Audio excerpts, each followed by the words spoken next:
floor. Minister. Thank you, Mr Speaker. I'd like to thank all of the organisations and charities who supported the consultation. This took longer than we had hoped due to COVID-19.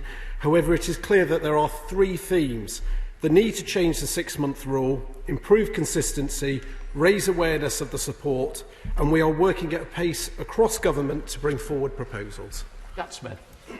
Mr Speaker, having supported a number of constituents with motor neurone disease, including a close friend, I've seen some of the challenges when faced with a terminal diagnosis. So can I ask the Minister to reassure me that the government won't just replace the 6-month rule with another arbitrary time limit, like, say, for example, 12 months, because that doesn't solve the problem and actually goes on to create barriers for both patients and clinicians when it comes to navigating the special rules for terminal illness? I thank the honourable member, and I'd also want to specifically pay tribute to the MND who've been very much at the heart of this review. Myself and the Secretary of State are absolutely committed to delivering an improved system that both raises awareness of that support, improves consistency and tackles the issue specifically raised around the 6-month rule, and we are determined that this will be done as quickly as possible. We now have a substantive question. Well, Mr Speaker. My department has supported disabled customers during the COVID outbreak by automatically extending existing PIP awards, new flexible access to work support for people to work from home as well as in the workplace, and ensuring disabled people can access new support, including Kickstart. Joy Morrison. Thank you, Mr Speaker.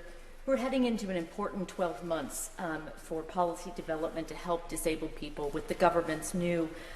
Including Kickstart. Existing... Joy Morrison. Well, Mr Speaker. My department has supported disabled customers during the COVID outbreak by automatically extending existing PIP awards, new flexible access to work support for people to work from home as well as in the workplace, and ensuring disabled people can access new support, including Kickstart. Joy Morrison. Thank you, Mr Speaker. We're heading into an important 12 months for policy development to help disabled people with the government's new national disability strategy.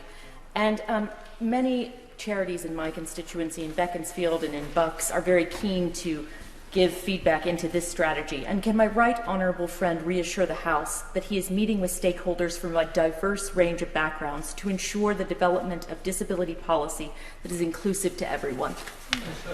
For both the Green Paper and the National Strategy for Disabled People, we will be making sure that disabled people, disabled organisations and stakeholders are very much at the heart of shaping future policies and service delivery. We will be organising national, regional and local-led events and events in conjunction with stakeholders. And I know my honourable friend is a strong advocate of her disability organisations in her constituency, and I would encourage her to encourage them to take part in the coming months. We now head to Lewisham to Shadow Minister Vicky Foxcroft. Vicky Foxcroft. Thank you, Mr Speaker. This government has spoken a lot about levelling up so people are equally supported, something people expect to be delivered. Now, I asked the Minister on the 11th of May and then on the 29th of June how they were progressing with uplifting legacy benefits. Now, as of February this year, 1.9 million people in Great Britain, many of whom are disabled, are desperate for the government to sort this. A DWP report states it would take 4 to 5 months to deliver this. We're now 4 months on. Can the Minister update us on progress made, specifically on uplifting legacy benefits?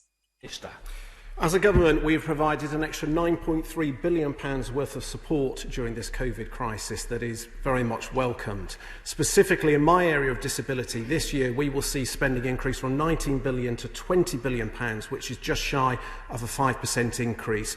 And many disabled people will gain from the additional support provided through universal credit, through the increases of discretionary housing payment, or the £500 million given to local authorities as a hardship fund based on individual circumstances. Returning to SNP spokesperson Neil Gray. Neil Gray. Thank you, Mr Speaker, but the UK Government's decision to exclude people claiming legacy benefits from the £20 per week COVID uplift universal credit, many of whom are sick or disabled people and carers, is surely untenable. Nearly 300,000 people in Scotland are missing out on the £20 per week increase as a result. Does he agree that people on legacy benefits deserve the same amount of support as everybody else? And if he does, will he put his money where his mouth is and push the Chancellor to extend the uplift and make it permanent at the upcoming budget? Well, the government is putting money where their mouth is in terms of the £9.3 billion worth of support, which is pretty much unprecedented across the world. And what I would urge all claimants, disabled or not, is to talk to their work coaches to review their circumstances to see whether they could be better off moving over to universal credit. But as I set out in the previous answer, there's been a wide range of support, and as a government we will always target support at those that are. Tomlinson. Thank you, Mr. Speaker. With your permission, I'll answer question 26 and 27 together. Those in a local lockdown area who receive a notification that they need to shield will remain eligible for statutory sick pay and new style employment and support allowance, subject to the wider eligibility criteria. Thank you, Mr. Speaker. I thank the Minister for that answer. Clearly, local lockdowns will present local challenges, and we would expect most employers to be responsible. But can you tell me if the government will offer support to employees to hold their employers to account in situations where they are not fulfilling the guidelines and following the guidelines and making their workplaces COVID secure?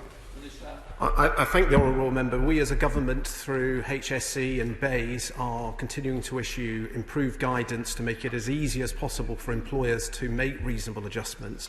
Those employees who still have concerns can either talk directly to their employers, raise it with ACAS or HSE to try and get that resolved. Most employers, I think, want to do the right thing, and we're doing everything we can to give them as much help as possible to get it right and to make their workplace COVID safe. Heading to Ealing with Mr Virendra Sharma. Mr Sharma. Thank you, Mr Speaker. Last week, the TUC made it clear that 2/5 of workers will be unable to pay bills if they have to self-isolate for 2 weeks. Statutory sick pay will have to go up for the test and trace to work. Will the Secretary of State increase statutory sick pay to ensure no one is left behind to keep the country COVID secure? Well, we've already made changes to the eligibility for statutory sick pay so that people can qualify from the first day, not wait till the 4th day. We've extended it to those with symptoms, those who need to self-isolate, or those who need to self-isolate ahead of a hospital procedure. And for those on low incomes, they also have the opportunity, subject to their own personal circumstances, to get additional financial support either through universal credit or New Style ESA. Thank you, Mr. Speaker. This afternoon, I'm meeting carers from across my constituency, and they are concerned about their financial position. Will the Secretary of State commit to raise attendance allowance until it matches universal credit payments? As a government, we absolutely recognise the support that carers provide, and we made a number of changes during COVID-19 to maintain that support, including allowing emotional support and allowing for breaks due to COVID. We are expecting by 2024-25 to be spending £3.6 billion supporting carers, which will be more than double than when we first came to office. Edward Timpson. Thank you. I've got constituents who've been waiting more than 6 months for a decision following a work capability assessment. Isn't that a bit ridiculous? Yes. I thank the honourable member for that question. We rightly took a decision to suspend face-to-face assessments following Public Health England's guidance. We continue to keep this under review, but wherever possible, we are either doing a paper-based review or a telephone assessment, and we are automatically renewing reassessments that are due within 3 months by 6 months, and we review that on a regular basis.